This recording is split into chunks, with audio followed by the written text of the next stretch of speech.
I was still on my knees when her mother-in-law stepped closer, her heels clicking like a countdown over the cold tile. The smell of bleach stung my nose. My palms burned inside the yellow gloves they'd tossed at me that morning. Behind me, the toilet bowl glimmered under fluorescent lights, the same lights that reflected Amy's face, my sister, standing in the doorway pretending not to see me. And then, Evelyn Hart, queen of this marble palace, leaned in just enough so only I would hear it. "This," she whispered, "is all you're really good at." Laughter floated from the hallway. Someone muttered, "Isn't she Amy's sister? The failed one?" I felt the words land on me like spit. I didn't defend myself. I didn't even look at Amy, who shifted her weight and tucked her hair behind her ear like she wasn't the one who brought me here in the first place. I simply tightened my grip on the scrub brush until my knuckles cracked. I swallowed every shard of humiliation. Then, without a word, I stood up, walked past them, stepped outside into the sunlight, and made a phone call that would change every life in that building, including my sister's. Before I tell you what happened next, I want to know something. Where are you watching this from tonight? And what time is it where you are? I want to know how far this story about dignity and the price of forgetting it has traveled. The morning had started so differently. I woke up before my alarm made coffee in my tiny Raleigh apartment and stood by the window watching the streetlights fade. It was supposed to be a hopeful day. My first day working at Hartwell & Coben, the company owned by my sister's in-laws. Amy had insisted it was a great opportunity, a way for me to get back on my feet after years of living paycheck to paycheck. Just help in the office, she'd said. Mom-in-law believes in giving family a chance. I should have known better, but I wanted to believe her. Amy is 6 years younger than me, the one I raised after our mother died, the one I worked nights and weekends to send to college, the one I kept safe when we had no one else in the world. So I smoothed my thrift store blouse, tied my hair back, and told myself the day would be good. When I arrived at the Hartwell building, the glass tower sparkled against the morning sky, tall and sharp, like something built specifically to intimidate people like me. Inside, the marble floors reflected my face back at me. I felt small but determined. The receptionist, a young woman with hair pinned into a perfect twist, smiled politely when I said my name. Then the smile froze just a little. "Oh, Ms. Hale, welcome. You can wait right there." Her eyes flicked over me with something between pity and warning. A sinking feeling settled in my stomach, but before I could speak, the elevator dinged and out stepped Evelyn Hart herself. Evelyn was everything her reputation promised: crisp white suit diamonds that glittered under the lights, chin angled like she was forever smelling something unpleasant. Amy appeared behind her, smaller, quieter, clutching her purse strap with familiar, nervous fingers. She didn't meet my eyes. "Marianne," Evelyn said, stretching my name into something less than polite. "Follow me. We believe in hands-on learning here." I walked behind them through polished corridors, expecting maybe a small office or a cubicle or even a desk with a cheap plastic chair. Instead, they led me through a side door, down a hallway that smelled of chemicals, and into a restroom where a bucket and gloves waited beside a toilet that didn't look like it needed cleaning at all. I looked at Amy, then really looked. Her cheeks flushed. She opened her mouth as if to object, then closed it quickly when Evelyn glanced back at her. "This is just temporary," she whispered. "Mom-in-law says everyone should start from the bottom, even me someday." But we both knew that wasn't true. Amy had never started from the bottom. I'd kept her from ever falling that far. I tried to steady my voice. "Amy, why didn't you tell me?" She gave a tiny shrug, eyes darting away. "Don't make this hard, please. Just do what she asks." And then she stood there and let Evelyn place the bucket in my hands. "Show us you can be useful," Evelyn said, like she was speaking to a mute dog. Bathroom floors say a lot about a person's work ethic. So I lowered myself onto the cold tile and began scrubbing, feeling every year of sacrifice rising in my throat. I thought of the nights I'd slept on a mattress no thicker than a quilt, so Amy could have the bed. I thought of the double shifts, the ramen dinners, the Christmases, where the only gift I could afford was a pair of warm socks. And I thought of how I'd protected her even when I had nothing left to give. Yet here she was watching me kneel, The tile blurred as tears threatened, but I ground them back. People passed the doorway, some staring, some whispering, none helping. One of them laughed. I guess her sister couldn't get her anything better.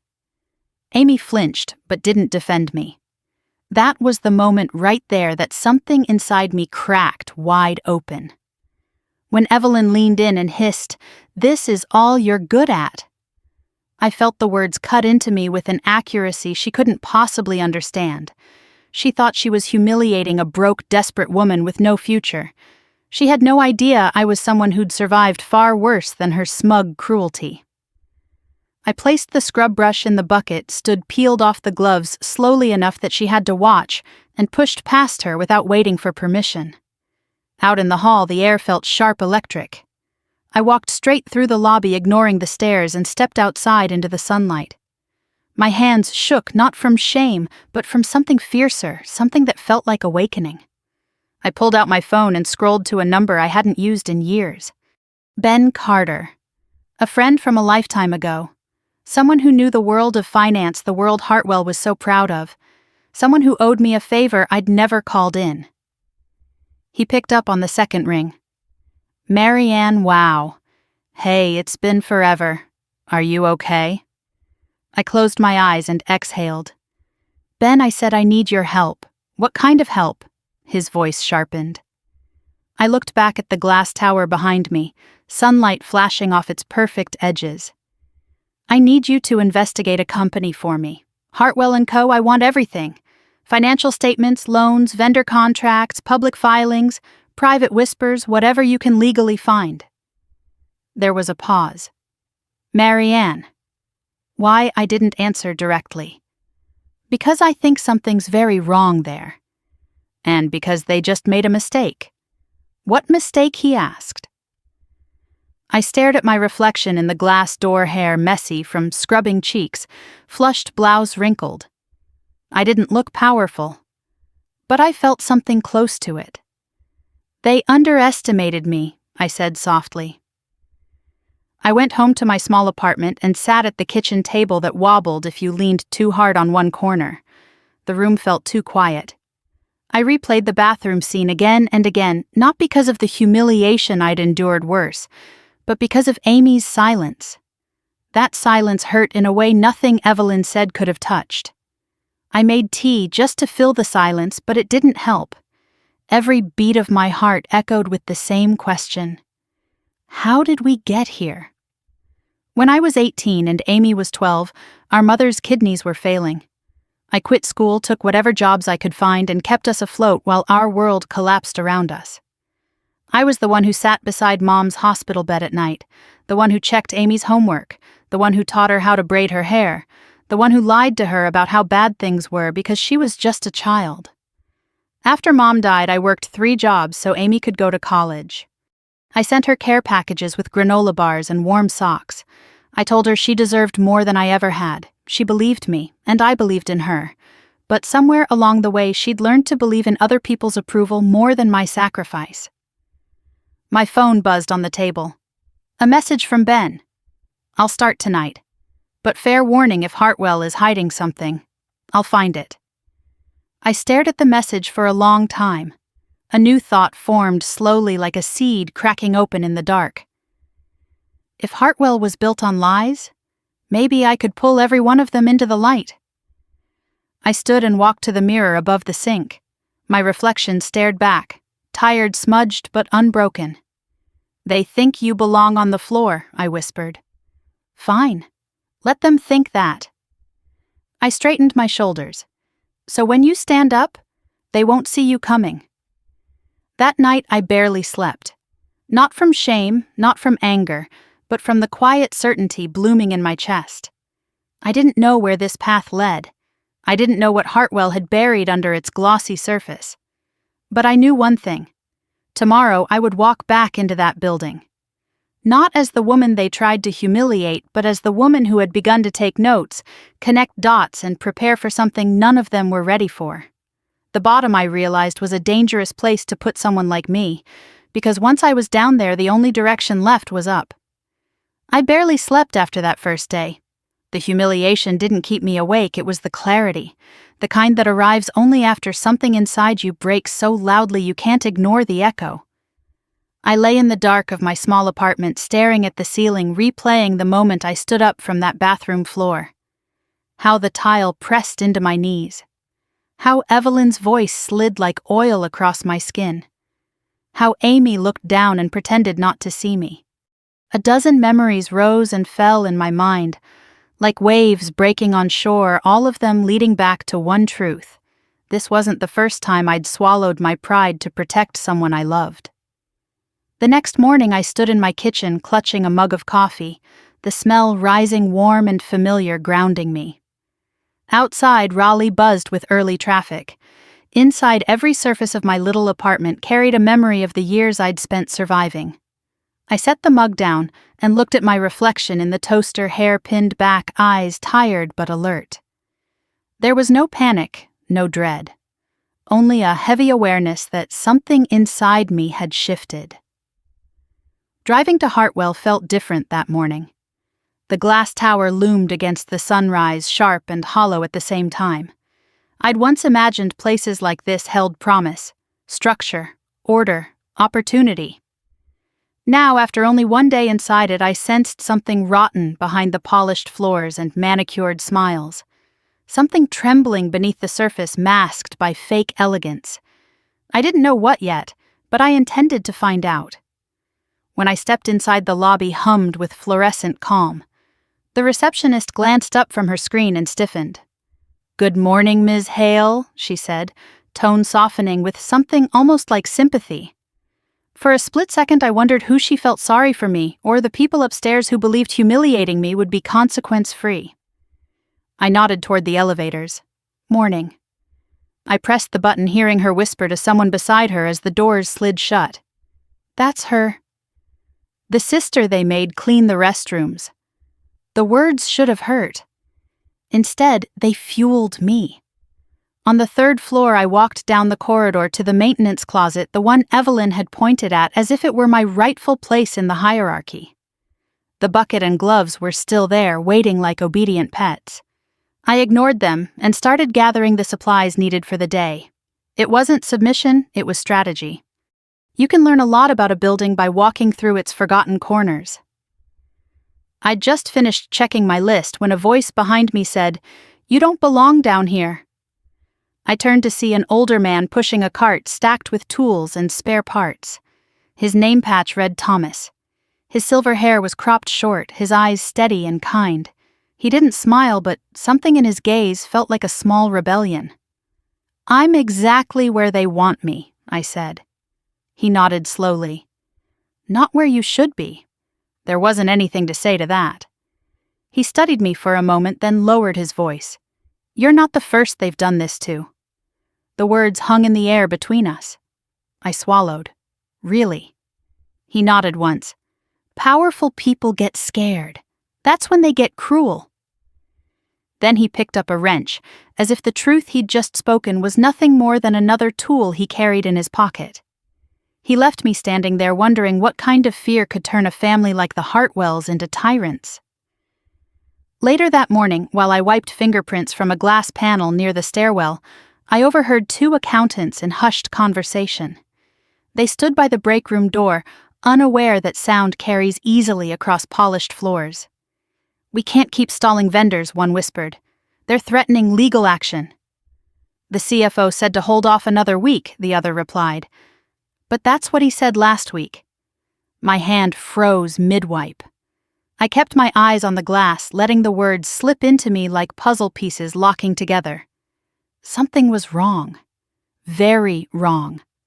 At noon, I stepped outside for a breath of fresh air, the spring sunlight warm on my face. I found a bench near the loading dock and sat scrolling through messages. One from Amy. Short, neutral. "Hope today is smoother. Mom-in-law says you're doing fine. Just keep your head down." My heart tightened. I wrote back, "We need to talk." Then I erased it. Instead, I opened an email from Ben. The attachment was a preliminary outline, but even the summary chilled me. Hartwell & Co. is showing signs of major financial distress. Income to debt ratio unstable, past due vendor payments, possible undisclosed loan, undisclosed. That word alone said everything. He'd added a final line. Something feels off. I'll dig deeper. I closed the email and stared across the parking lot, watching employees shuffle in and out of the building. Their shoulders were hunched, their eyes wary. They weren't treated as people, they were treated as moving parts in Evelyn's machine. I recognized the culture instantly. Fear disguised as discipline. Silence disguised as professionalism.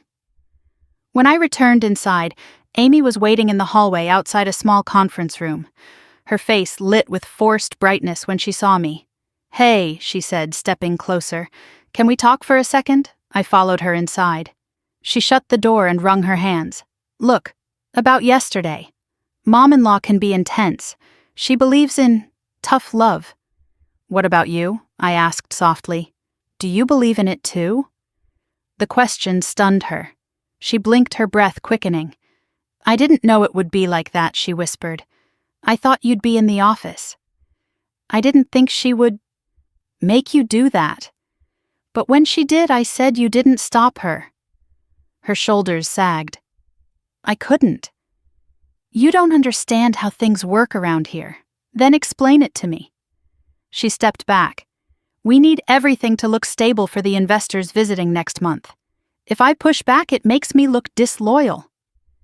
Ryan says." She cut herself off, eyes darting toward the hallway. I heard enough. Investors. Stability. Image.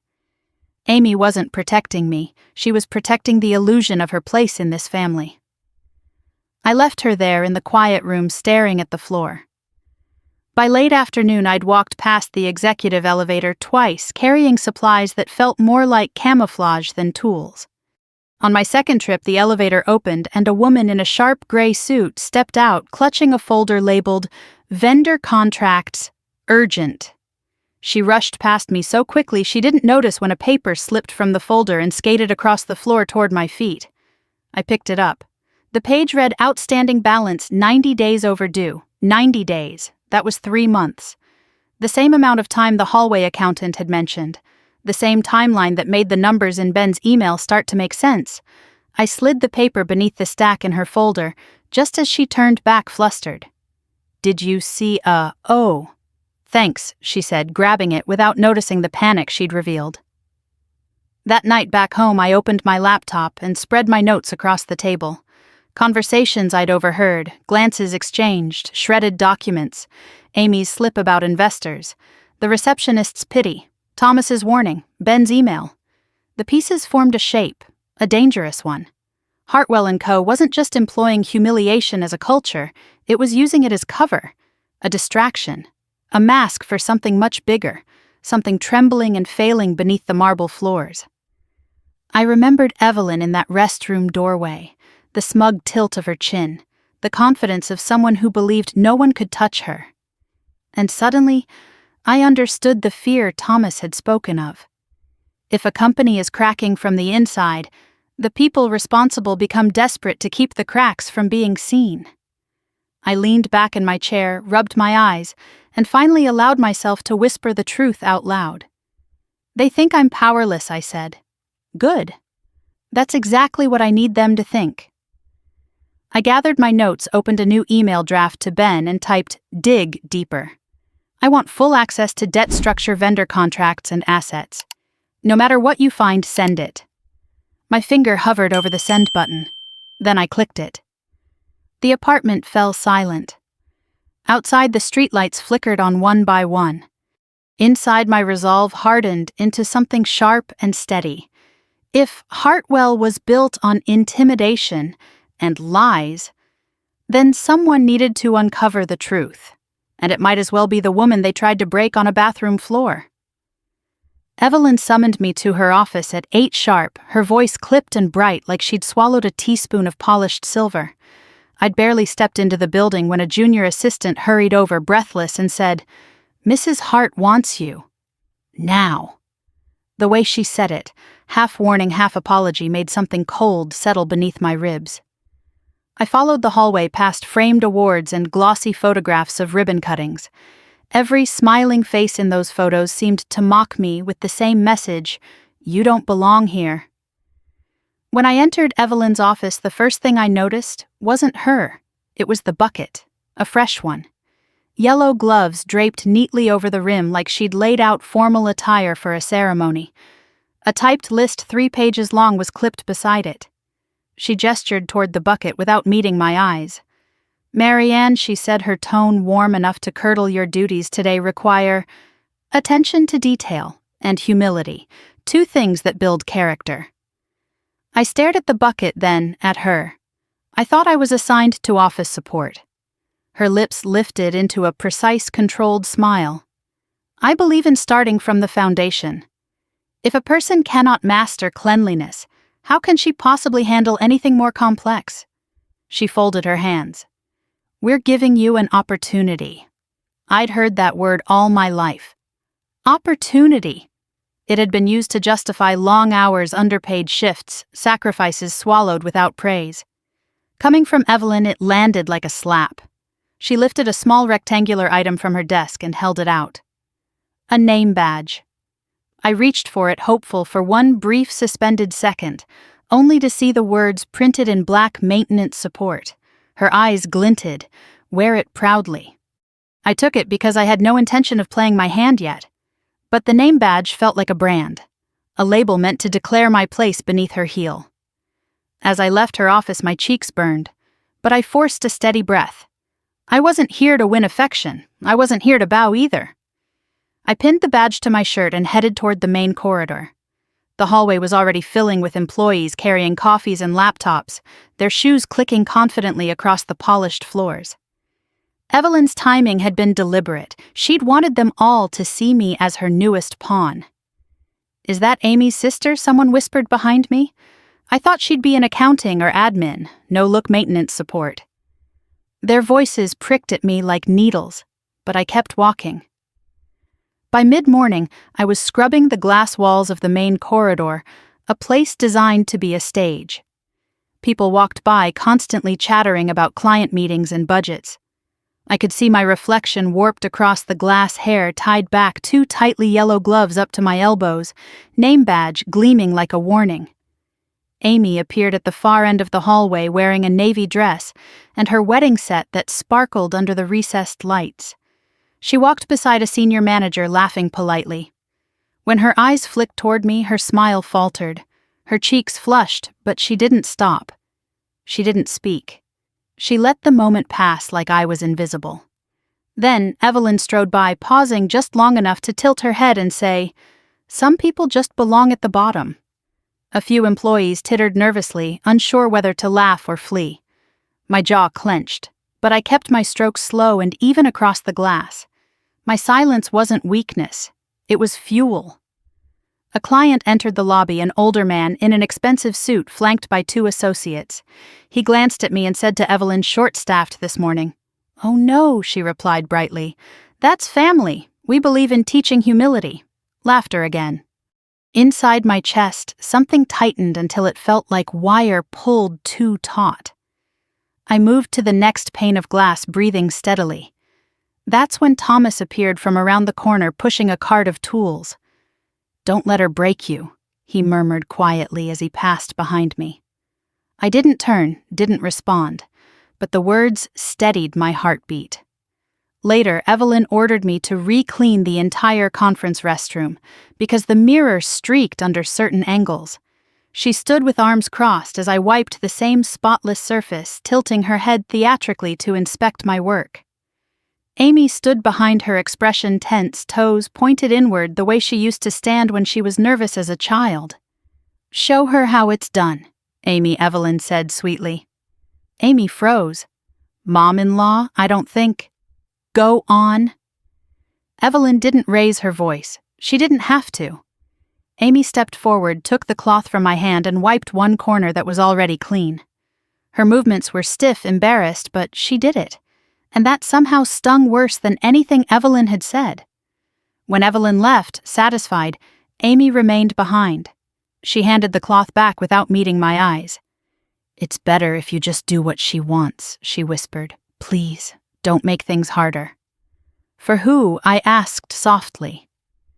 You or her? She sucked in a breath, guilt flashing across her face, but then she left without answering. After lunch, Evelyn sent me upstairs with a stack of documents for the 6th floor boardroom. The elevator doors opened to a different world. Soft carpet, framed architectural blueprints, air so still it felt filtered. I could sense tension humming beneath the surface. Employees walked briskly, eyes fixed ahead, clutching folders like shields. The boardroom door was propped open. As I stepped inside, I saw a projector frozen on a slide titled Debt Restructuring and Emergency Funding Proposal. A man in a crisp shirt, the CFO, lunged forward and switched off the screen. This isn't for distribution, he snapped, one hand trembling slightly. I'm just delivering these, I said, setting them on the table. He didn't reply. His jaw was tight, sweat dotted his temple. Something in my gut twisted. On my way back down, my thoughts churned too loudly to ignore. 3 months of overdue balances, secret documents, Evelyn's desperation to control optics, Amy's panic about investors. Something was unraveling. At 3 o'clock, Evelyn found me again. She approached with deliberate calm, as though she'd rehearsed the moment. You've been wandering, she said, her voice like polished marble, smooth, cold, unforgiving. I was delivering documents. You were in areas you weren't assigned to. She stepped closer. Her perfume smelled like money and threat. I expect obedience, not curiosity. Curiosity. That was interesting.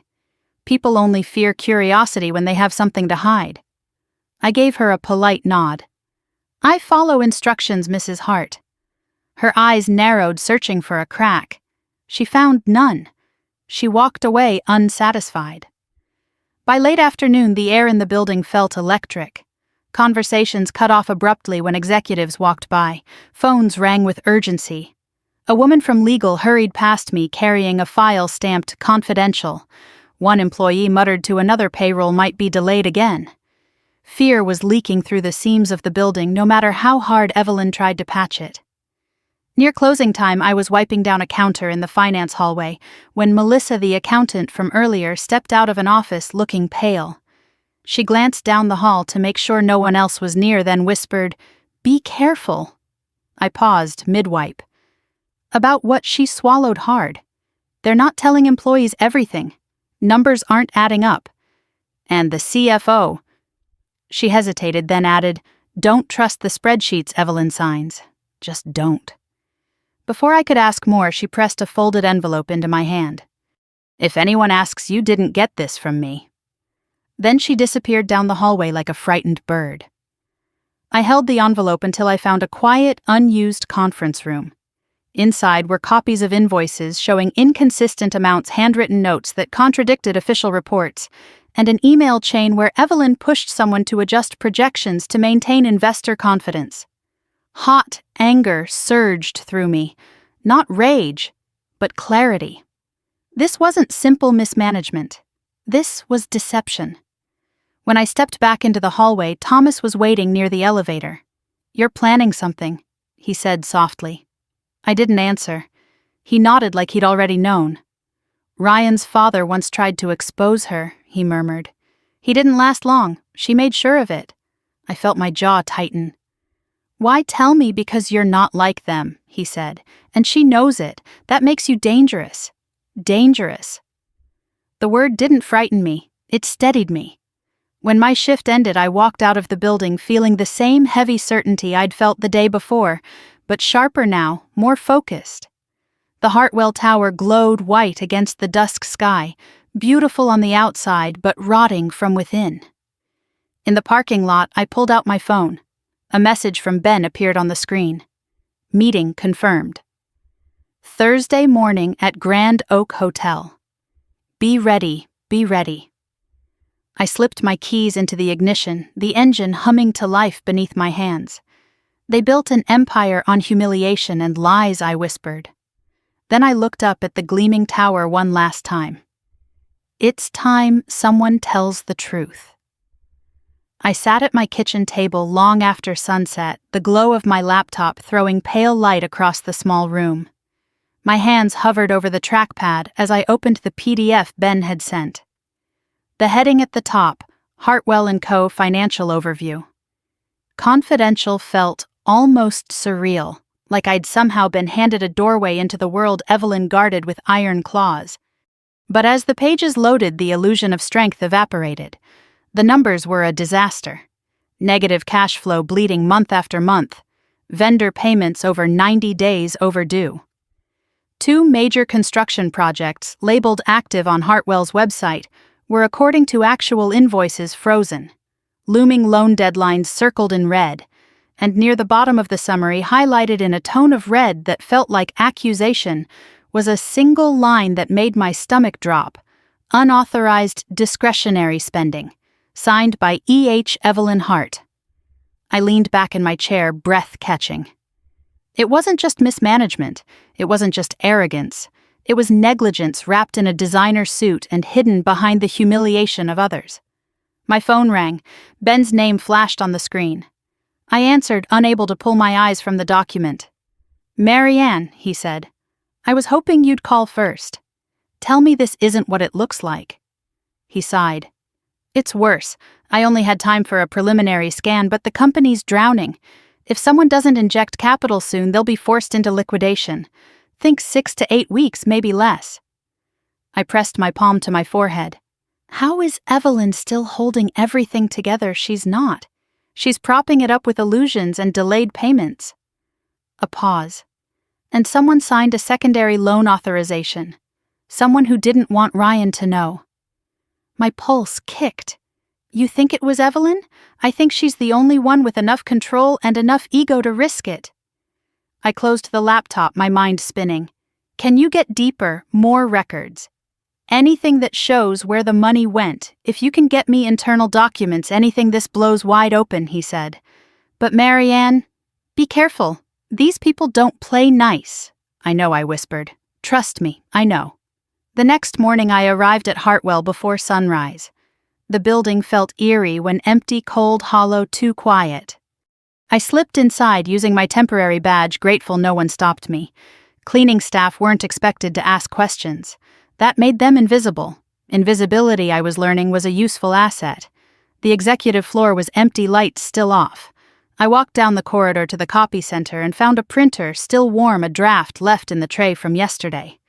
Curiosity tugged at me. I lifted the top sheet. Emergency Investor Outreach List. My chest rose sharply. Names of venture groups, private equity firms, angel investors, all marked with notes. Declined. Not suitable at this time. High risk. Whoever compiled the list had scribbled a frustrated note in the margin, running out of options. I slid the page beneath my shirt as footsteps echoed down the hall. I pivoted, grabbed a stack of envelopes from the counter, and pretended to be organizing them. A project manager strode past, nodding politely without much interest. As soon as he disappeared around the corner, I exhaled, my pulse slowing. Later that day, I ducked into a supply room and sent the scanned document to Ben, marking it urgent. His reply came barely 5 minutes later. This confirms it. They're courting outside money, desperate. If they can't secure a bailout, they're done. I typed back quickly. Keep digging.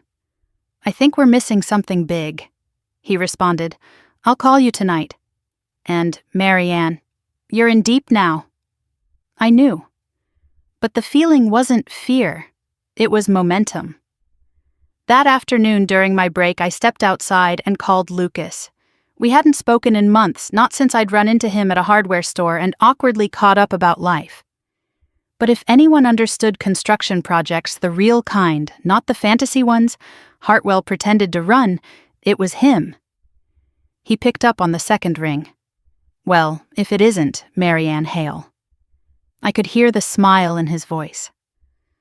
For the first time in 24 hours, tension eased from my shoulders. Lucas, do you have a minute for you? Sure. What's wrong? I need eyes on a couple real estate portfolios. Quietly. He went silent for a moment. Whose portfolios? Hartwell and Coden. A low whistle. Dangerous territory? I know. He exhaled. Send them over. I'll take a look. I emailed him a set of files Melissa had passed along, old project budgets, photographs of abandoned sites, contractor statements. Only an hour later he wrote back. These numbers don't make sense. There's money allocated for tasks that never happened, equipment that was never delivered, labor hours that no one can confirm, someone's burying expenses. My stomach tightened. Could it be incompetence? No. This is deliberate. Someone's planning for collapse or siphoning off funds or both. I closed my eyes. The truth was forming in a shape too ugly to ignore. Thank you, Lucas. Marianne. Be careful, he said softly. People who hide money like this usually have other things to hide.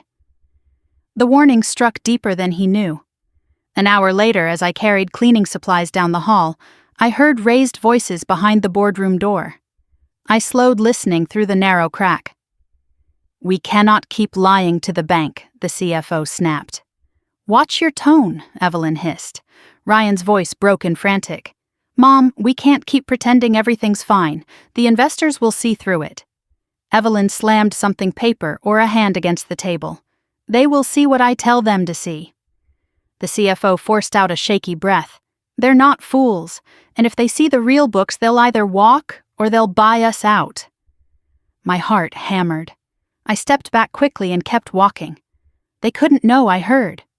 Not yet. Late afternoon sunlight filtered through the windows as I moved through the building, Evelyn's eyes following me more sharply than usual. Her gaze lingered too long. She'd begun to sense something she couldn't name. During one hallway encounter, she stepped directly into my path. You weren't assigned to be on this floor, she said, her smile too perfectly shaped. I was asked to deliver documents, I replied calmly. She circled me like a lioness scenting threat. I expect obedience, not wandering. I met her eyes. I follow instructions, Mrs. Hart. Something in my tone unsettled her. She blinked, stepping back. But suspicion clouded her face as she disappeared into an office. Before leaving that evening, I cleaned the finance hallway again. Melissa emerged, glancing around. I shouldn't say this, she whispered, but be careful. If Evelyn even suspects you've seen something. She didn't finish. Instead, she pressed another sheet of paper into my hand before scurrying away. I unfolded it in the elevator. Vendor contracts. At risk of termination. Someone had highlighted the line, insufficient funds. The pieces were falling into place, all of them pointing to one woman. When the elevator doors opened, Thomas stood waiting, leaning on his cart. You see more than the rest of them, he said quietly. I didn't deny it. He studied my face, then asked, What are you going to do with what you know I stayed silent? He nodded. Ryan's father tried to fight Evelyn once. She pushed him out of the company, nearly out of the family. Whatever she's hiding, she'll burn the place down before she lets people see it. Maybe that was supposed to scare me. Instead, it clarified my resolve. When I finally got home, I sat at my kitchen table again, spreading all the documents across its worn surface. Melissa's papers, Lucas's analysis, Ben's report, my own observations. Every piece fit into the same mosaic Hartwell and Comer was collapsing from the inside, and Evelyn had orchestrated the fall while pretending to stand above it. My phone buzzed. Ben ready for next step. I stared at the message. Then I typed, Yes, move forward. He replied within seconds. I'll prepare the offer.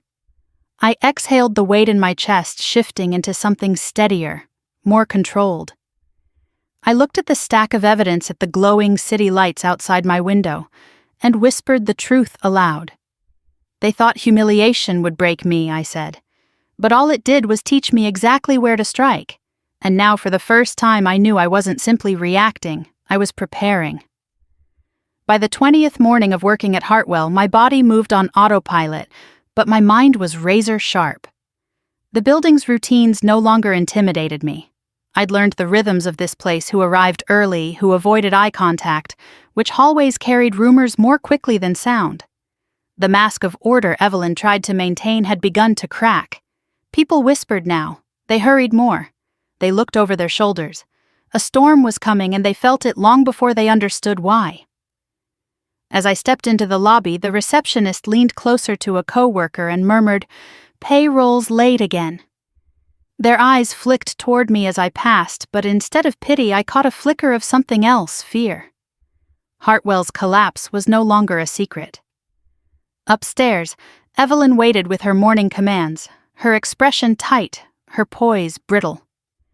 "Marianne," she said, voice too bright, "bring this tray to the 6th floor boardroom. We have guests from Atlanta today." She held out a silver tray with tea coffee and small linen napkins folded into crisp triangles. "Try not to spill anything," she added sweetly. I didn't answer. I simply took the tray and walked toward the executive elevator. My badge didn't grant access up here, but today someone had forgotten to change the settings. The elevator chimed open, welcoming me into a world that had always been declared off-limits. The 6th floor looked like a hotel lobby, quiet, expensive, and self-satisfied.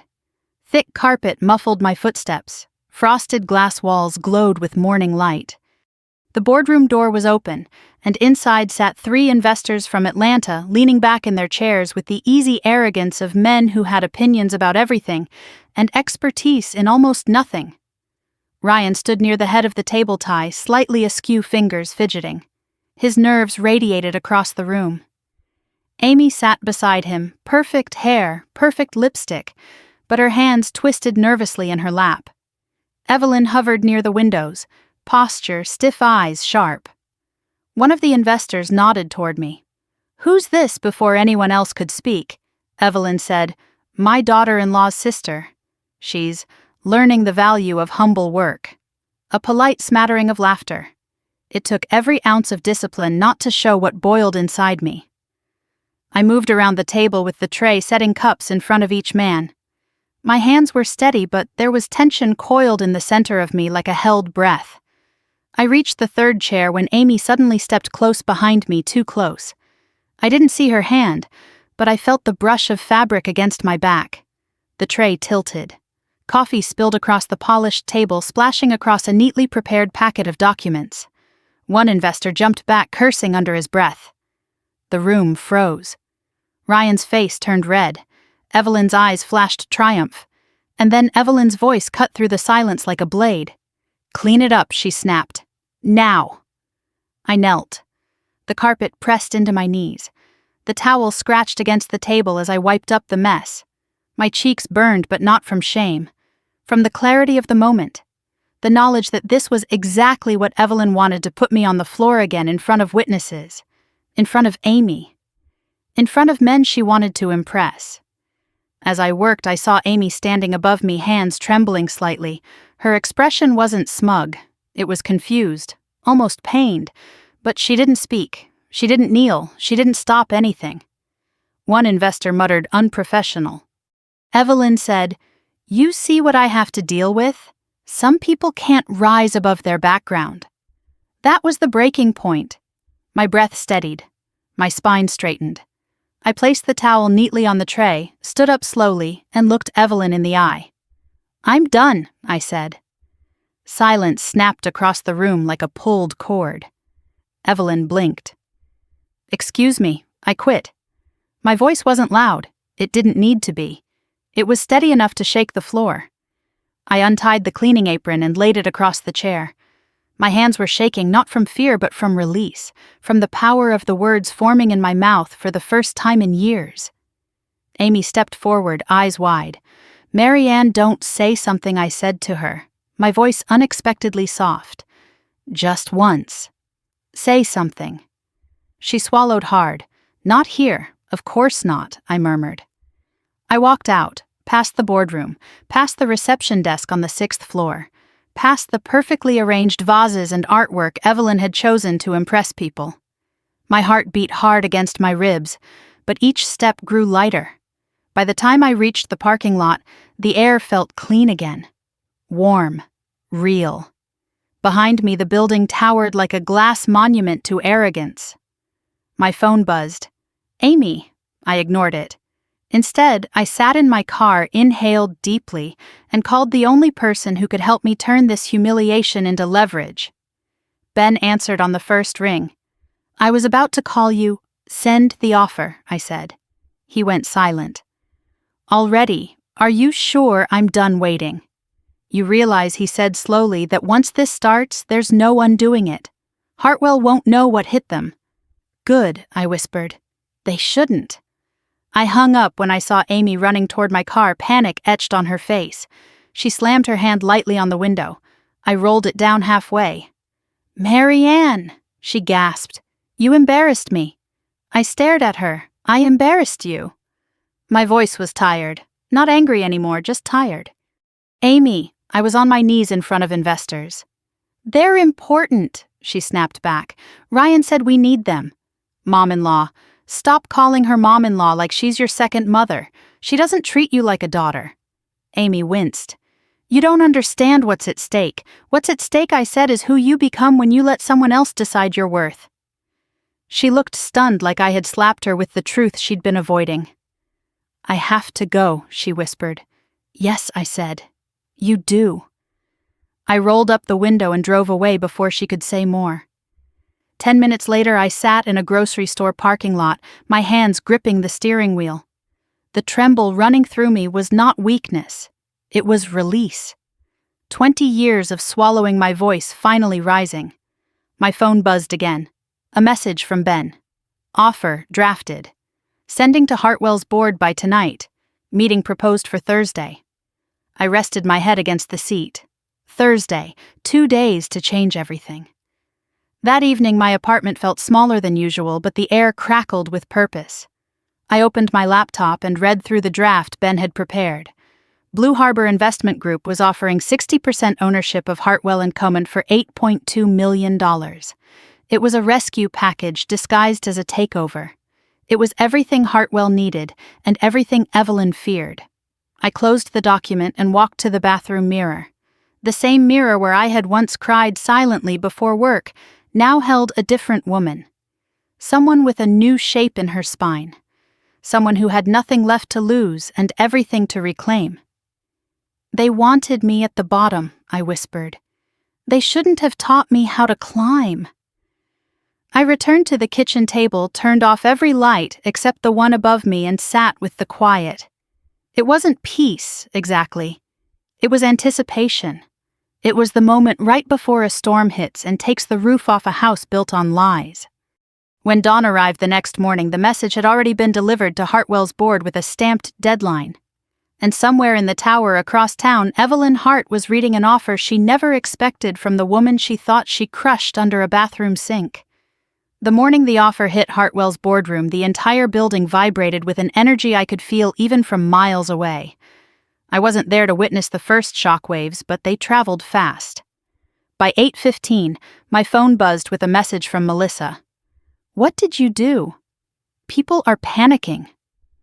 I sat in my car outside Blue Harbor's temporary office, watching sunlight climb over the skyline. I didn't reply.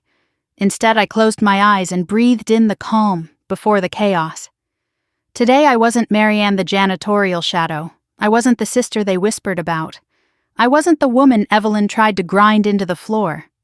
Today, I was the anonymous investor who had just offered to buy 60% of their collapsing empire. By 9, my phone rang. "Ben." "It's happening," he said without greeting. "War has officially begun." "What's the reaction?" "You want the truth?" "Shock, confusion, a little fear. And Evelyn." He chuckled. "She's furious. You could power downtown with the voltage coming off her right now." I opened my eyes. "Good." He cleared his throat, turning serious. "They've requested an in-person meeting. Thursday, 10 a.m., downtown at the Grand Oak." He paused. "They think they're negotiating with 3 faceless investors. They have no idea you'll be in the next room." My pulse quickened. "And they still believe the company's value is intact for now," he said. "Fear blinds people. Pride finishes the job." I thanked him and hung up. The city hummed around me. Cars moved. Birds crossed the sky. Joggers hurried by with earbuds in. None of them knew that inside a tower of steel and glass, an old dynasty was cracking. I walked into Blue Harbor's office, really a single rented suite inside a co-working building. It smelled faintly of coffee, old carpet, and ambition. Ben sat in a corner surrounded by printouts, diagrams, and spreadsheets. His tie was loosened, his sleeves rolled up. "You ready?" he asked. "Tell me everything." He pointed to a chart on the wall. "Hartwell's debt has been compounding for years. But something new happened 3 months ago." He tapped a red circle. "A loan request, signed not by Ryan, but by Evelyn." My stomach tightened. What kind of loan? A bridge loan, dangerous, desperate. And when the bank declined, she started shuffling numbers, delaying vendor payments, falsifying projections. I stared at the document. So she knew everything was collapsing. She knew, Ben said quietly. And she hid it. A heaviness settled in my chest, not anger, but clarity. Humiliation wasn't the reason she'd put me on my knees. Power was. And she needed power more desperately than she needed air. Ben continued. "Our offer forces her hand. If she accepts, she gives up the company. If she refuses, the bank forecloses within 60 days. He leaned back. "She's trapped Marianne. Completely." I crossed my arms. And Ryan. Ben hesitated. He's scared. He's loyal to his mother, but he isn't blind. He knows something's wrong. "And Amy." His voice softened. "Your sister is caught in the middle." I closed my eyes. The ache inside me pulsed like an old wound. I didn't want to destroy her world. "You're not," he said. "It was already collapsing. You're just the one walking into the ruins with a blueprint." The rest of the day blurred into strategy meetings. Plans, backup plans, contingencies. By late afternoon, my head throbbed, but my resolve only grew stronger. That evening, I drove past Hartwell & Co., not to enter, but to observe. Through the lobby windows, I saw employees moving in frantic currents, managers huddled in corners. Evelyn strode across the lobby with the fury of a queen, learning her throne was on fire. I parked and watched quietly. She stood at the reception desk, talking fast, her hands slicing through the air. A moment later, Amy hurried after, her face pale. She caught Evelyn's arm. Evelyn jerked it away. Something twisted inside me watching it. No matter what Amy had done and not done, she was still my sister, and she was drowning in a world she'd never been prepared to survive. That night, after I returned home, a knock sounded at my door. I opened it to find Lucas, his windbreaker zipped halfway up, his hair tousled from the breeze. "Busy?" he asked. "No more than usual." He stepped inside, closing the door gently behind him. "I have the analysis you asked for." He laid a folder on my kitchen table. "It's worse than we thought. Some of the construction funds didn't just disappear. They were rerouted. Rerouted where his eyes held mine. Personal accounts." My breath caught. Evelyn, or someone working with her. He hesitated. Marianne. This is criminal territory. I sank into a chair. They're willing to burn everything down to stay in power. "Yes," he said softly, "but that also means they're predictable. Cornered animals always are." We talked for another hour, quietly, intensely. When he finally rose to leave, he paused at the door. "You're doing the right thing," he said. I wasn't sure if he meant ethically or strategically, but his words steadied me anyway. After he left, I sat alone with the file, the city lights reflecting faintly across my floor. I spread every document, every note, every clue across the table. The truth formed a mosaic. Hartwell wasn't simply mismanaged, it was corrupted, and corruption always demanded light. By midnight, I had reconstructed the timeline: Evelyn's spending, failed projects, rejected loans, fabricated projections, investor panic, my offer landing at the perfect moment.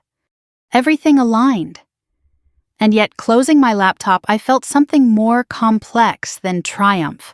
I felt weight. I felt responsibility. I felt the echo of every time I'd protected Amy as a child, every time I'd worked an extra shift so she wouldn't feel poor. And yet she'd stood by silently as they made me kneel. A part of me wondered if she regretted it. At 1 a.m., my phone buzzed. "Amy, sister, things are bad. I don't know what's happening. Can we talk?" My fingers hovered over the keys. I typed typed again. Finally, I replied Thursday, after the meeting. When dawn approached, sleep still far from me, I stepped onto my balcony. The air smelled like rain. Below, Raleigh stretched out in dim patches of street lamps and dark windows. For years I'd carried the weight of survival on my shoulders. Now for the first time I carried something else, possibility. Karma wasn't always dramatic. Sometimes it was as quiet as a signature at the bottom of a contract. Sometimes it was a meeting scheduled at 10 a.m. on a Thursday that would decide the future of an entire dynasty. Sometimes it was a janitor turning into a mirror those who never expected to see their own cracks. I looked toward the direction of the Hartwell Tower and whispered, "You should never have put me on that floor." Because once I knelt, I finally understood how much strength it takes to stand. And now, nothing, absolutely nothing, would keep me from walking into that meeting on Thursday, prepared to take everything they had tried to deny me. Not vengeance, not cruelty, just truth, and the dignity they thought I didn't deserve. I closed my eyes against the wind. The storm was almost here. The day of the meeting arrived wrapped in a tension so sharp it felt like the air itself had edges. I woke before sunrise, brewed coffee I barely tasted, and sat in silence at my tiny kitchen table while the city stirred awake outside my window. Today wasn't the battle. Today was the precursor, the gathering of the final pieces. The war would be Thursday. But what I learned today, what I faced today, would determine how I stepped into that room. When I arrived at Blue Harbor's office, Ben was already pacing with a stack of documents in his hand. Morning, he said, though he looked like he hadn't slept. "We need to go over our projections again. If Hartwell counters, we need airtight reasoning." I dropped my bag on the table. "I'm ready." But as he pulled up the files, I wasn't looking at the numbers. I was looking at the photograph taped above his desk. Our outline of Hartwell's corporate structure. A spider web. Names interconnected by thick black lines. Departments threaded together by wires of power, money, and lies. And right in the center, the node circled in red ink, E.H. Evelyn Hart. Ben followed my gaze. "She's not stupid. She's ruthless, but not stupid. She's going to fight the offer until the last possible moment. She'll try to stall, she'll threaten, she'll bluff. She won't expect the truth," I said quietly. "No," he agreed. "She expects compliance. From everyone." He paused, studying me. "You okay?" I wasn't sure how to answer.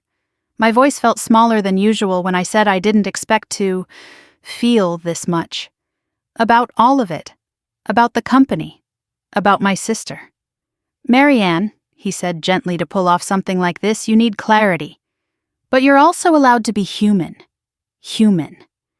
That word felt strange in this context. Like softness had a place in a world built on sharp corners. We spent the next 3 hours fine-tuning the documents outlining ownership structures, calculating risk projections, structuring the takeover in a way that would survive legal scrutiny.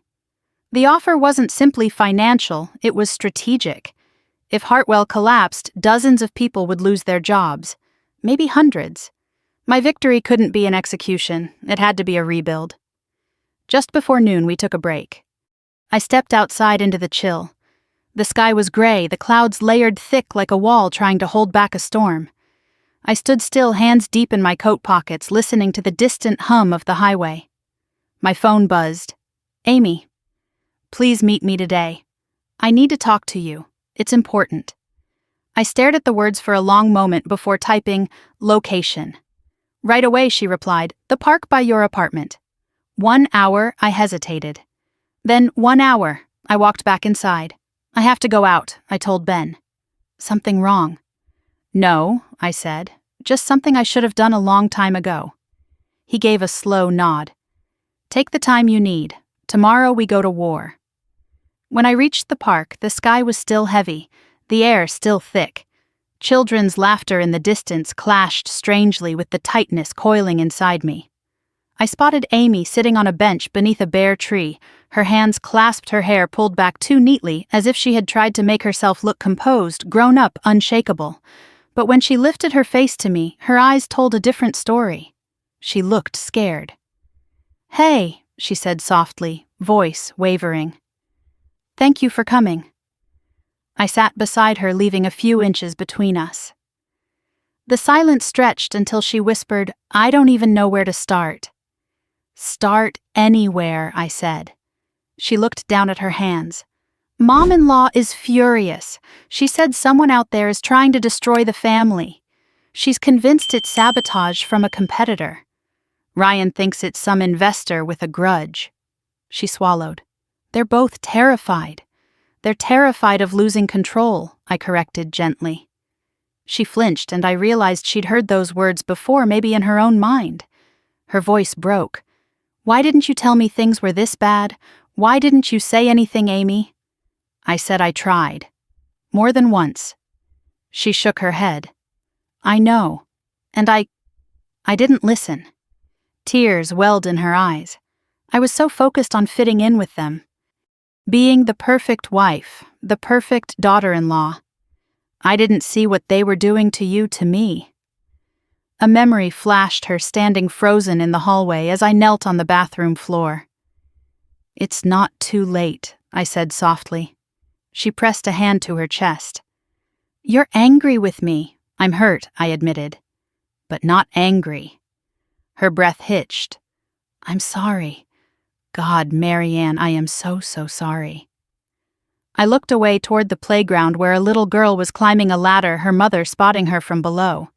Amy and I had once been just like that, me lifting her, me catching her when she wobbled, me believing she would one day become everything she deserved to be. "I lost myself," Amy whispered. "I let them shape me. And I let them hurt you." Her honesty unraveled something tight inside me. I blinked, the edges of my vision blurring. "What do you want now?" I asked quietly. She inhaled shakily. "I want out of the house, out of the company, out of whatever this life is with them." She wiped her cheeks. "But I don't know how. Ryan won't even look at me unless his mother approves of what I say. And what do you say?" I asked.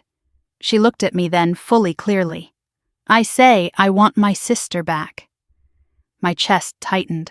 My throat closed. For a moment I wasn't 35. I was 12 again, holding the hand of a scared little girl who needed me. I reached over and took her hand. "We'll figure it out," I said. She let out a sob of relief and leaned into me, our foreheads touching. The wind blew a strand of her hair across my cheek. I closed my eyes. The ache inside me settled, not gone, but easing. After a long silence, she pulled back. "What's going to happen tomorrow?" I studied her face. She wasn't ready for the truth, but she deserved it. "Tomorrow is the beginning of something new," I said. "For all of us." She nodded, though she didn't understand. And that was okay. When we parted, I walked home with a steadier step, feeling something I hadn't felt in a long time, resolution layered with compassion. This wasn't only about reclaiming my dignity, it was about deciding who I would be while doing it. That evening, Lucas stopped by again, carrying a folder under his arm. "New updates," he said. "And I wanted to check on you." He followed me inside and placed the folder on the table. "The accounts we talked about. Some of them were closed abruptly last month, money transferred. But no documentation of where. Hidden," I murmured. "Buried," he corrected. "And not by accident." I leaned against the counter, feeling the weight of every secret Hartwell tried to bury. Lucas stepped closer. "You don't have to carry this alone," he said softly. His voice caught me off guard, warm, steady, real. For a moment I let myself look at him, not the numbers, not the papers, not the puzzle pieces. Him. His eyes held concern without pity, respect without expectation. "Thank you," I said, and meant it. We reviewed documents for another hour. When he finally left, I stood at my door watching him walk away through the dim hallway, each step echoing faintly. Something warm lingered between us, a possibility forming in the quiet. But tomorrow the world would shift, and feelings were a luxury for a day beyond war. That night I spread every file, every note, every fragment of truth across my kitchen table. My apartment looked like a command center, A single lamp lit the documents, turning shadows into sharp angles. I sat breathing slowly, allowing the gravity of what tomorrow meant to settle into my bones. I wasn't afraid. I wasn't uncertain. I wasn't the woman on the floor anymore. I spoke aloud into the stillness, letting the words anchor me. Dignity has a cost.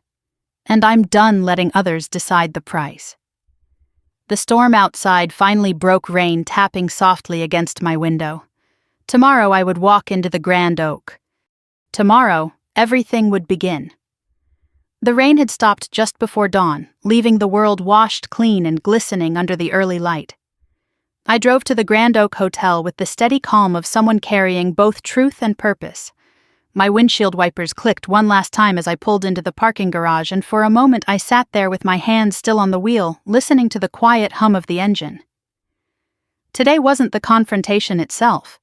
Today was the gathering storm.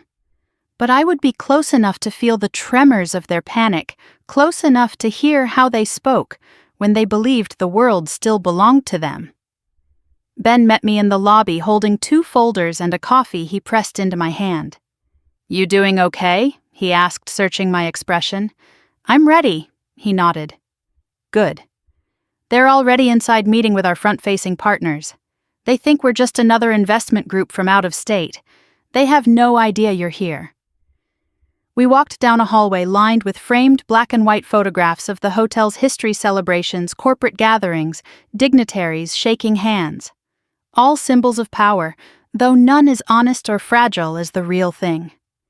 We reached a door labeled Private Suite. Ben swiped a card and we stepped into the adjoining room that shared a wall with the conference room where the negotiation would happen. Inside was a long table, a coffee station, and a small marbled bathroom. Nothing fancy, but what mattered wasn't the decor, it was the device on the table. A speaker, small, black, unassuming. Ben gestured to it. "You'll be able to hear everything through the audio feed. A one-way connection. They won't know you're listening." I sat, my hands wrapped around the coffee cup, warming my fingers. What time, I asked. 10 minutes. My pulse quickened, not out of fear but anticipation. 10 minutes until I heard Evelyn Ryan, their legal team, all scrambling. 10 minutes until the empire that had once pushed my face toward the floor revealed its cracks. Ben placed a folder in front of me. "Just listen today. Tomorrow you step into the light." I nodded, staring at the cover sheet, Blue Harbor Capital Acquisition Negotiation. The door to the adjoining room opened, and faint voices filtered in, muffled, indistinct but growing clearer as chairs scraped and people settled. Ben pressed a button on the speaker, and suddenly it felt as though I was in the room with them. A man from our investment team spoke first. Calm, professional. "Thank you all for coming. We're ready to begin whenever you are." Then came her voice, sharp, composed, dripping with indignation. "Before we begin, Evelyn said, I want to understand exactly who we're dealing with." Your offer was abrupt, suspiciously so. "We want names." One of our representatives answered evenly. "Our group deals through holding companies for privacy reasons. That's standard in our industry." "No," Evelyn snapped. "Not when you attempt to seize majority control of a 40-year-old family corporation." I smiled. Even through a wall I could hear the strain under her words, the tremor of someone losing grip on a rope she'd assumed she'd never have to let go of. Another of our representatives, James, spoke. "We're not seizing anything. We're offering a lifeline. Hartwell & Co. is in crisis. We're here to solve it." A chair creaked. Papers rustled. Then Ryan's voice, tight, uncertain. We just need to understand the terms better." Our team flipped through documents. "You need $8.2 million in immediate capital. Our offer meets that need and preserves the company. If you decline, your creditors will force liquidation." Evelyn huffed. "We are not insolvent," I whispered to myself. "You are." But what happened next surprised even me. Ryan spoke again, but this time softer. "Mom, the numbers don't lie." Silence. A long, cold silence that could cut through steel. Then Evelyn hissed, "We will discuss this later." James continued. "We want to rescue a viable business. But our offer is time-sensitive. We have other opportunities." My heart beat faster. They were circling her slow enough to be polite, firm enough to corner. The sound was intoxicating. Then, a voice I didn't expect. "Is there room to negotiate, Amy?" Her voice trembled slightly, but she spoke with more strength than I'd heard from her in weeks. "Surely we can adjust the percentage of ownership. 60% feels extreme." God, even now she was trying to clean up the mess, trying to smooth the edges of a crisis she didn't create. One of our partners responded, tone gentle but immovable. 60% reflects the risk we're assuming. Hartwell's structure is unstable. A minority position won't allow us to stabilize operations. Evelyn scoffed. "We don't need your charity." "It's not charity," James said. "It's survival." The room fell quiet again. The sound of someone shifting, someone breathing hard. Then Evelyn's voice returned, lower now, vibrating with controlled rage. "What do you get out of this? What do your mysterious investors want?" And our team delivered the line we'd rehearsed. A chance to rebuild something solid, transparent, sustainable. I almost laughed. The poetry of it. Another voice cut through, Douglas, the Hartwell attorney. "And if we refuse," the answer came smoothly. "Then in 30 to 60 days the bank will seize your assets, and the company your father built." He paused. "Then just long enough to land the blow will no longer exist." A chair scraped as someone stood. "You insolent," that had to be Evelyn. But the attorney intervened. "Mrs. Hart, please." Their desperation filled the room like smoke. I leaned forward, elbows on the table, heart pounding. Then something unexpected happened. Amy spoke again. "Mom, maybe this is an opportunity." The silence that followed was thick enough to touch. Evelyn's voice shook with cold fury. "Sit down!" Amy didn't sit. "We can't keep lying. We can't keep pretending everything is okay. This might be how we save jobs, save the company, save us." My throat tightened. My chest ached. Even through a wall I could feel her trembling. She was trying, fighting, becoming. And then came the sound of Evelyn slamming her hand on the table. "Enough." Her voice turned sharp as glass. "We are not surrendering our legacy to strangers." She didn't say the other words, the ones trapped in her throat. "We are not surrendering to anyone we cannot control." Our representative remained calm. "We need a decision by Thursday." Evelyn spat back. "We will not be bullied." But the fear in her voice was unmistakable. Ryan whispered something. I couldn't make out the words, but it sounded like defeat. Paper rustled, chairs shifted. Someone stood, someone sat, someone sighed heavily. Finally, Ben clicked off the speaker. "What do you think he asked?"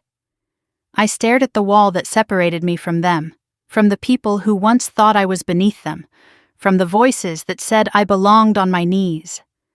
I think I said slowly, "They are already breaking." "And you," I exhaled, "I'm ready." But inside a storm churned, not of revenge, not anymore, but of something deeper, more painful.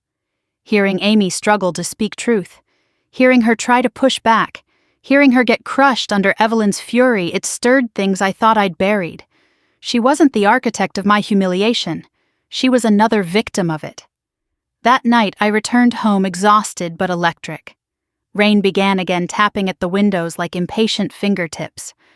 I sat on my couch listening to the steady rhythm, letting the emotions of the day settle. Hurt, vindication, sadness, resolve. Then my phone buzzed. Amy again. "Please, I need you." I didn't answer, not tonight. Tomorrow would change everything, and I needed every piece of strength I had left to walk into what waited at 10 a.m. A truth so powerful it would shatter the world the Hartwells built on pride, intimidation, and lies. For the first time in years, I felt my spine straighten. Tomorrow I would step into the room. Tomorrow I would no longer be the woman they tried to break. Tomorrow I would be the one holding the pen that decided the fate of an empire. And this time I would choose the terms. The morning of the signing felt like the air had learned how to vibrate. that same nervous hum that fills a courtroom before a verdict or a church before a confession, thick, electric, expectant. I arrived at the Grand Oak earlier than anyone else, walking the halls with quiet footsteps while the sky outside shifted from violet to gray. Today wouldn't just decide the future of Hartwell & Co., it would decide the future of every life tethered to it, including mine. Ben was already there, seated at a long mahogany table in the adjoining suite, papers spread neatly before him. "They'll be here in 30 minutes, he said, sliding a cup of coffee toward me. I took it, though my hands were steady without caffeine. "How's the setup?" He gestured to the small conference mic fixed to the wall. "Audio's clean. Once they're all here, we'll bring you in at the exact moment." "And the contract bulletproof," he replied. "Once they sign, you legally own the majority stake. Evelyn can fume, threaten, cry, or claw, nothing changes it." I took a slow breath, then nodded. I wasn't afraid of her anymore. Not of her voice, not of her wealth, not of the power she wielded like a weapon. Truth is stronger than intimidation, and she'd never learned that. Minutes later, voices echoed from the hallway. Hartwell's attorney arrived first, carrying a briefcase and the expression of a man who hadn't slept. Ryan followed, looking hollow-eyed and rumpled. His tie hung loose. He kept tugging at the knot like it was strangling him. Amy walked beside him, her posture straight but her eyes swollen. With a pang, I noticed she wasn't wearing her wedding ring. And then came Evelyn. She swept into the conference room like she was entering a palace she believed she still owned. White suit, perfect hair, chin lifted high enough to scrape the ceiling. But there were cracks today, hair sprayed too tightly, lipstick smudged at one corner, her hands trembling the slightest bit as she set her purse down. The representatives from Blue Harbor were already seated, faces composed, expressions unreadable. They stood politely as the Hartwells entered, shaking hands with professional ease. The meeting began. Ben and I listened through the speaker in the adjoining room. James opened calmly. "Thank you all for coming. As stated, the purpose of today's meeting is to finalize the terms of the acquisition." Evelyn scoffed. "You call this an acquisition? I call it extortion." Douglas, the attorney, quietly placed a hand on her forearm. "Please," but she jerked away. James remained unfazed. "The offer stands $8.2 million for 60% ownership. The immediate capital infusion will prevent foreclosure and save the company." "You assume we're desperate," Evelyn said coldly. "You are desperate," Benjamin Clark responded. "According to your bank's most recent notices, you're 30 days from forced liquidation." Papers rustled sharply. Evelyn slapped her palm on the table. "These documents are misleading." The CFO spoke for the first time, voice shaking. "Mrs. Hart, they're accurate." Her glare could have scorched stone. "Silence," Amy interjected gently. "Mom, they're trying to help. Maybe we should listen. Not another word from you." The venom in Evelyn's voice was so sharp that even through the wall I flinched. James exhaled slowly. "We can proceed with signatures now." "No," Evelyn said. "Not until I know who I'm selling to. Who is your lead investor?" "Why all this secrecy?" Douglas cleared his throat. "They don't have to reveal, but we want transparency," Ryan cut in, "before we sign anything."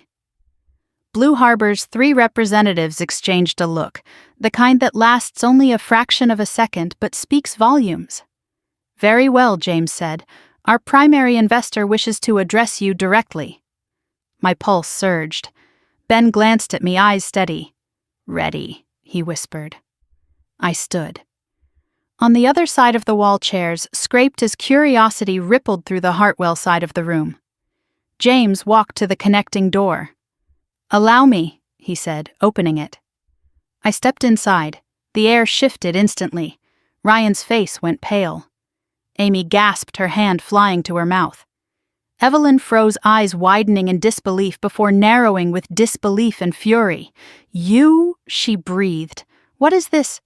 Some kind of joke?" I walked to the table without rushing, without wavering. "Good morning," I said, taking the empty seat at the head of the table.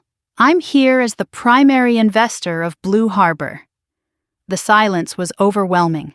Beautiful, heavy as marble. "You," Evelyn repeated as if her brain refused to accept the reality. I nodded. I liquidated assets, investments, and property to gather the capital needed. "The offer is mine." "You expect us to believe she spat that a janitor has $8 million lying around?" "I'm not a janitor," I answered calmly. "I never was. I was simply doing the job you assigned me." A muscle in her jaw twitched. "This is insane." "No," Ben said, stepping into the room beside me. "This is legal, fully documented, fully vetted." I folded my hands on the table. "Let's proceed." Douglas cleared his throat nervously. "Mrs. Hart, the offer is legitimate." "It's theft," Evelyn snapped. "It's business," I replied. "Something you used to understand." Her glare could have cracked the table. Why would you do this?" I held her gaze. "Because 3 weeks ago you put me on my knees. Because you humiliated me in front of your staff, your clients, and my sister. Because you built a culture of fear, not leadership. Because your company is collapsing, and instead of fixing it, you hid it. And because I refuse to let the people working under you lose their livelihoods because of your pride." Amy made a small sound, a wounded exhale. Tears shone in her eyes. Evelyn, trembling with rage, hissed, "You think you're better than me?" "No," I said softly. "I think I'm stronger than you." The room held its breath. Finally, Ryan spoke, voice raw. "Mom, we don't have a choice." She turned on him like a viper. "You ungrateful enough." His voice cracked like a branch snapping. "I'm done pretending everything's fine. You've been lying, and I let you. But I won't let this company die because you can't admit you made mistakes." For the first time, Evelyn looked shaken, truly shaken. James slid the contract across the table. "It's time." Douglas handed her a pen. Her fingers trembled. She stared at the signature line like it was a death sentence. Amy whispered, "Mom, please." Slowly, painfully, Evelyn pressed the pen to the paper and signed. Her signature looked more like a slash. One by one, the others signed too. Ryan pale and exhausted. Douglas formal and distant. The CFO almost relieved. And then the papers were handed back to Ben. He nodded to me. "It's done," he said. A hush fell over the room. Ryan lifted his head. "What happens now?" I stood. "Now the company is reorganized. Employees are protected. Operations will stabilize, and leadership will change." Evelyn surged to her feet. "You can't fire me." I met her fury with quiet certainty. "You're not fired. You're relieved of all decision-making authority and removed from operational control. You can choose to remain as a consultant for a reduced salary or leave altogether." Her face contorted with disbelief. "You insignificant!" I stepped closer just enough that she had to look at me without the safety of distance. "Humiliation," I said softly, "doesn't feel so powerful when it's reflected back at you, does it?" She trembled. I turned to Amy. "You can stay, you can leave. But you're free now. You don't owe this family your silence anymore." She nodded, tears slipping down her cheeks. Ryan looked at his wife. "I'm sorry," he whispered. She didn't answer. Ben gathered the documents, closed the folder, and tapped it lightly. Blue Harbor now owns 60% of Hartwell & Co. Further details will be communicated by end of day. As I walked toward the door, Evelyn's voice cracked out behind me. "This isn't justice," she hissed. "This is revenge." I paused, turning just enough to meet her eyes. "No," I said. "This is consequence." And then I left the room, the echoes of a dynasty dying behind me, the weight of a new future forming in my chest. I walked into the Hartwell building the next morning, not as a shadow, not as the woman scrubbing floors, not as the sister people whispered about, but as the majority owner of the entire company. Gravel crunched beneath my heels as I crossed the parking lot, the morning air cool, crisp, sharper than usual. It felt different today. The building looked different. Or maybe I was finally seeing it through eyes that weren't clouded by fear or humiliation. When I stepped through the lobby doors, the receptionist froze mid-sentence. Her mouth parted, her eyes widened. "Ms. Hale?" she began breath-catching. "Good morning, Amanda," I said, offering a small smile. "Good morning, ma'am," she said, standing so quickly her chair rolled backward. "Congratulations." Her voice trembled with genuine relief. Maybe that was the first sign that the change happening here wasn't just structural, it was emotional too. Fear had ruled this building for so long that kindness felt like rebellion. As I approached the elevator, 2 employees carrying folders stopped talking and stepped aside respectfully. One of them, a young man from accounting, murmured, "We're glad you're here." The words were simple, but the sincerity in them hit deeper than anything Evelyn had ever thrown at me. On the executive floor, the doors opened with a soft chime. The usual buzz of tension was absent. In its place sat an unfamiliar quiet, the kind that settles right after a storm destroys everything fragile, but leaves the air fresh. My first stop was the office they had cleared for me overnight. Amy's doing no doubt her small way of extending an olive branch. I paused in the doorway, taking it in. The room wasn't extravagant like Evelyn's had been.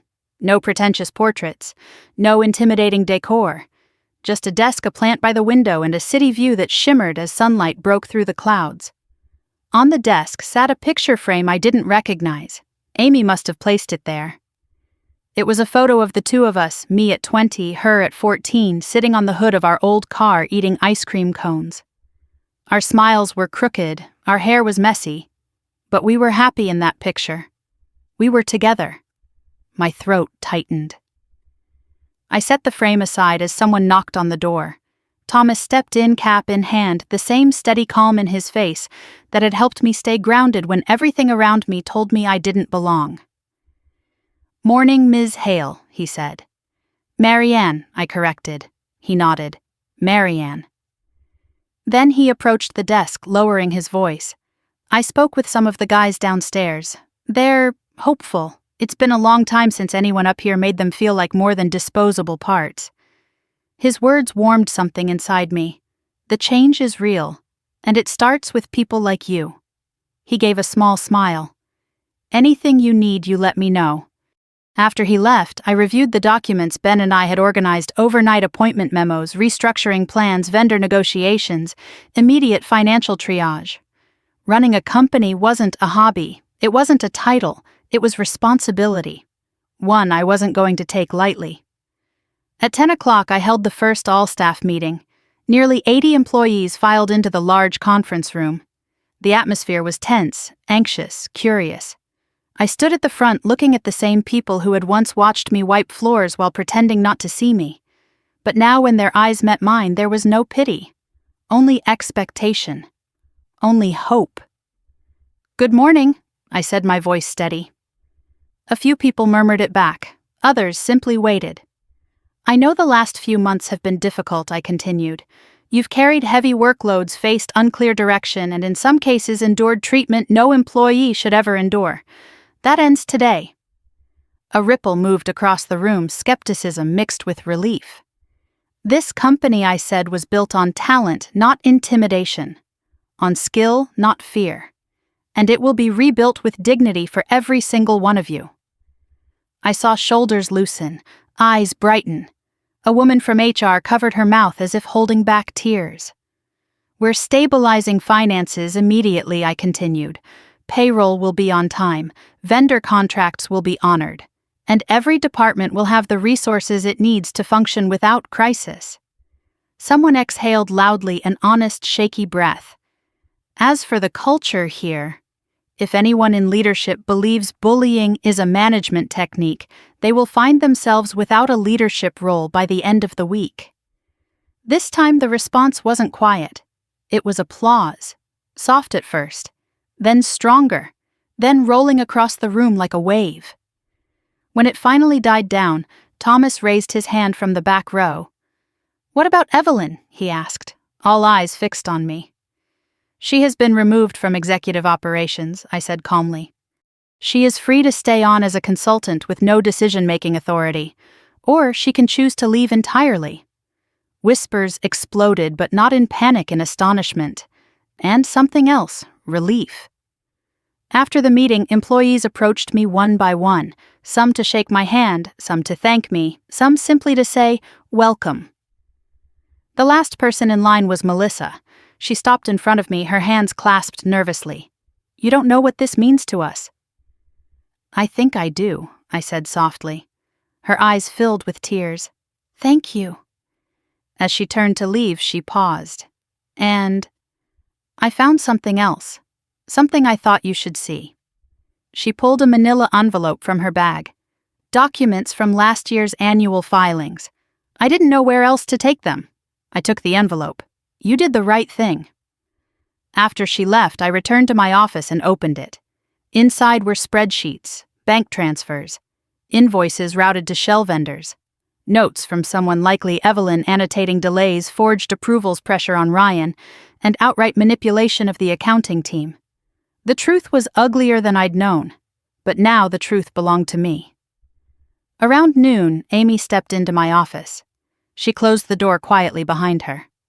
"Hi," she said. Her eyes were swollen, but she looked stronger somehow. "Hi," I replied. "Come in." She held a white envelope in her hand. I moved out this morning." I stood so quickly the chair rolled backward slightly. "Are you safe?" "Yes, I'm staying with a friend." She inhaled shakily. "I told Ryan I needed space, and I told Evelyn," her voice faltered.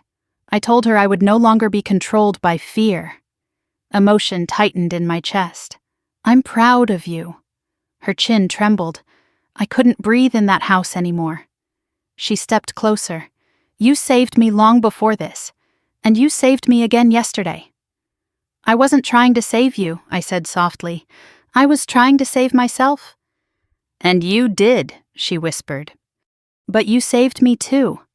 We embraced, tentative at first, then real, solid, fierce.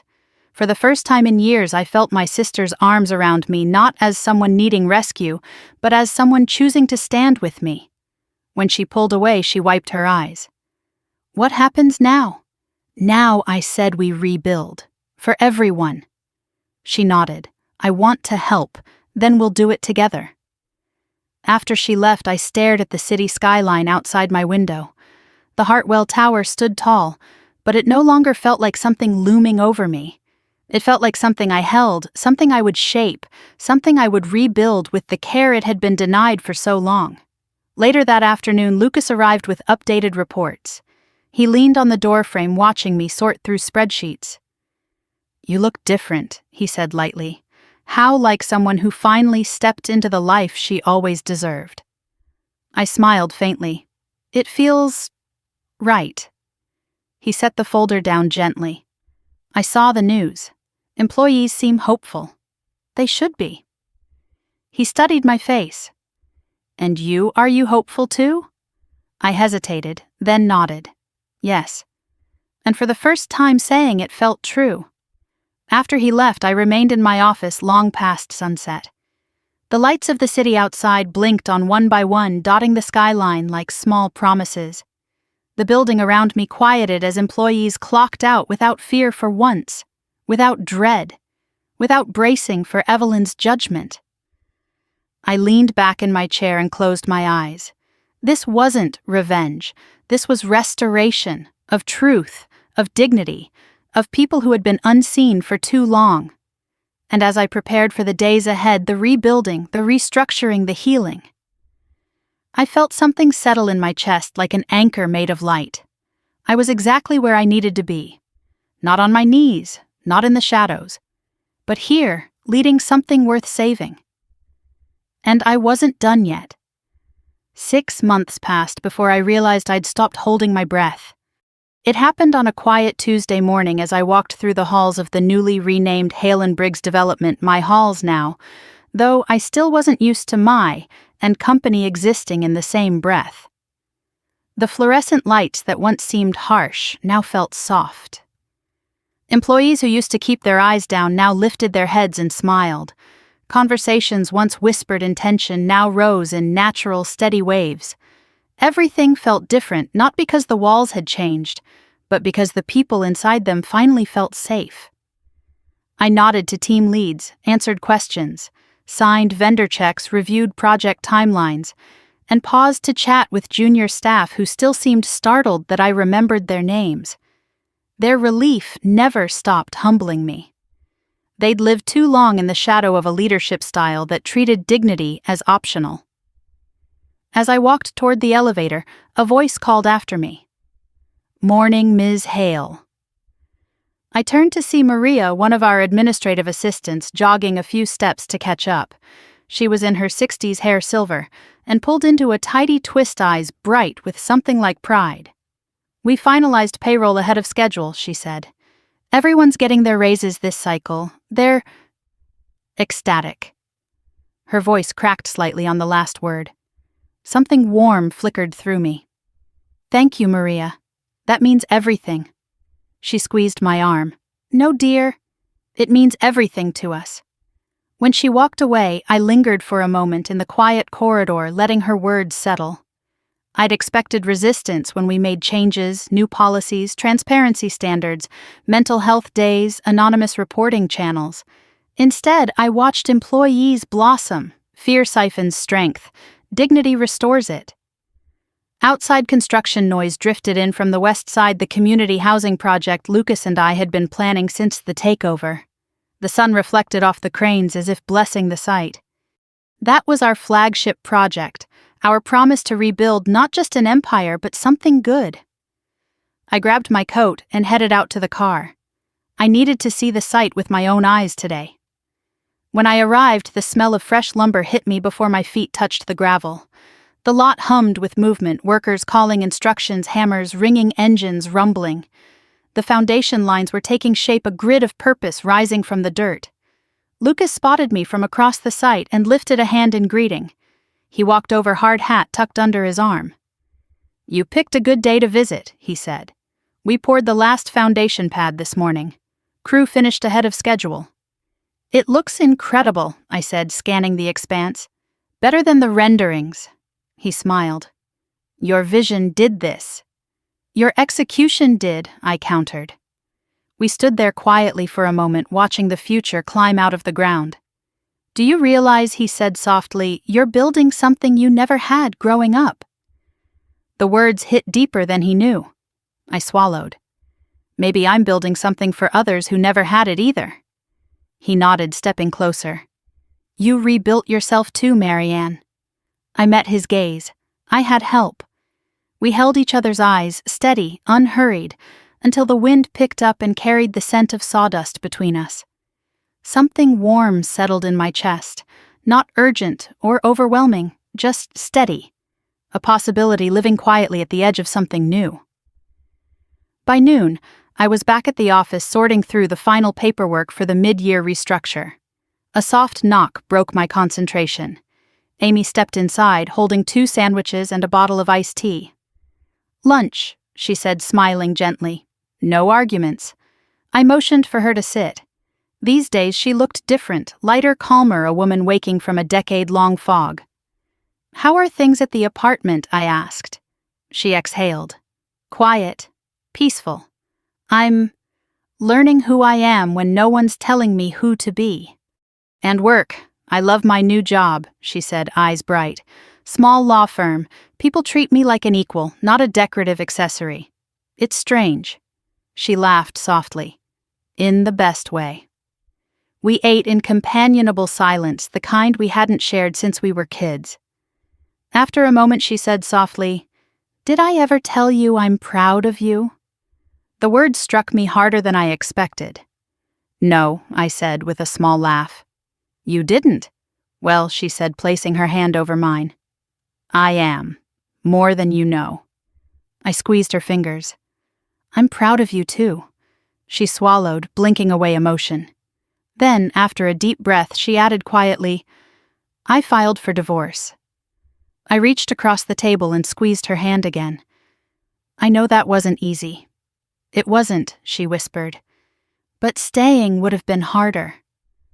We held that moment together. Not as the woman on her knees and the sister looking away, but as 2 women who had both finally stood up.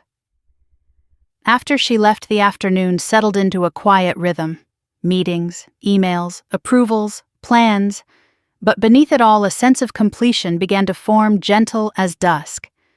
Near 5 o'clock, Thomas stopped by with a clipboard. "We're updating maintenance staffing," he said. "Wanted to show you before we finalize." He handed me the sheet. At the top was a new title under his name, Operations and Facilities Supervisor. I looked up at him. "Congratulations." He shrugged bashfully. "Never thought I'd see the day. Thank you for making it possible." "You earned it," I said. "All I did was stop someone from blocking the door." He gave me a small salute and headed out. The office slowly emptied until silence filled the halls again. I stayed late finishing notes and reviewing projections. When I finally shut down my computer, the building felt peaceful, illuminated by the soft glow of evening lights. I walked down the stairs instead of taking the elevator, letting the quiet wrap around me. At the glass doors I paused and looked back one last time. This building had once held my humiliation. Now it held my legacy. Outside, the sky deepened into night colors, fading into one another, blue, into violet, into black. I stood on the steps, breathing in the cool air, feeling the weight of past and present settle into something whole. Maybe this was what dignity felt like when reclaimed. Not triumph, not victory, but peace. Before heading home, I whispered a quiet thanks to the woman I had been, to the woman I had become, and to the ones who had stood with me along the way, and to the ones who tried to crush me. They taught me exactly where to begin again. As I reached my car, I took one last look at the lights blazing through the windows of Hale and Briggs development. Each one was a reminder that change didn't arrive in a roar, it arrived in a choice, in a moment, in a refusal to kneel. And this time, I had chosen myself. If you've stayed with me through this journey, I'd love to know what part of this story spoke to you most. Drop a comment and tell me where you're watching from tonight. And if stories of dignity, resilience, and second chances matter to you, I hope you'll stay with this channel for the next one. There are more truths to tell, and I'd be honored to share them with you.